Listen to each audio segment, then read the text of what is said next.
தப்பாக இருந்தால் சொல்லுங்க, திருத்திக்கிறோங்கிற தொடரில் எபிசோட் 2 இது. 1966 சாஸ்திரியின் மறைவுக்கு பிறகு பெருந்தலைவரால் பிரதமராக்கப்பட்ட இந்திரா பெருந்தலைவரின் ஆளுமையில் அசந்து வியந்து போனார்.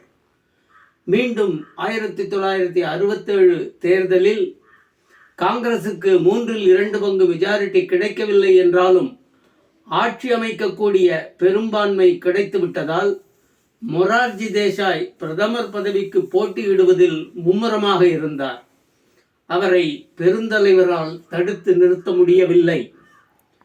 காமராஜ், நீங்கள் 1500 மைல்களுக்கு அப்பால் இருந்து இந்திராவை பார்க்கிறீர்கள். நான் சிறு பிராயத்திலிருந்தே இந்திராவை பார்த்து பழகியுள்ளவன். விடாப்பிடியான பெண்மணி.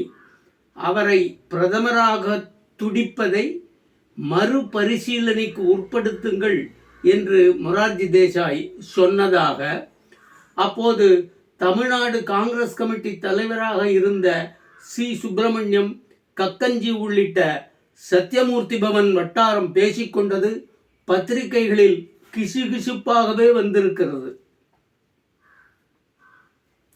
ஆனால் பெருந்தலைவர் மொரார்ஜியிடம் நேருவின் மகள் எப்படி அவ்வளவு அடம்பிடித்தவராக இருக்க முடியும்? நீங்கள் கொஞ்சம் விட்டு கொடுங்கள் என்று கேட்டு பார்த்தும் மொரார்ஜி போட்டியிலிருந்து விலக சம்மதம் தெரிவிக்காததால் பெருந்தலைவர் எம்பிக்களை நேரில் ஒவ்வொருவராக அழைத்து இந்திராவுக்கு ஆதரவு திரட்ட ஆரம்பித்ததில் மொரார்ஜி வாக்கெடுப்பில் தோற்று போய் இந்திரா பெருந்தலைவரால் பிரதமராக்கப்பட்டார்.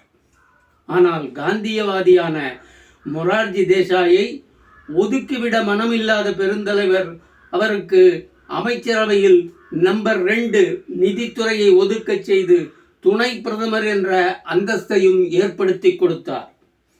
விருது நகரில் தனது சொந்த தொகுதியில் தோற்றுப்போன பெருந்தலைவருக்கு அகில இந்திய அளவில் கட்சியினர் இவ்வளவு மதிப்பளிக்கிறார்களே, அனைவரையும் கட்டுப்படுத்துகிற ஆற்றல் மிக்க தலைவரான இவர் தம்மையும் கட்டுப்படுத்த நினைப்பாரோ என்ற குறுகுறுப்பு இந்திராவின் மனதில் அப்போதே ஏற்பட்டிருக்குமோ என்னவோ.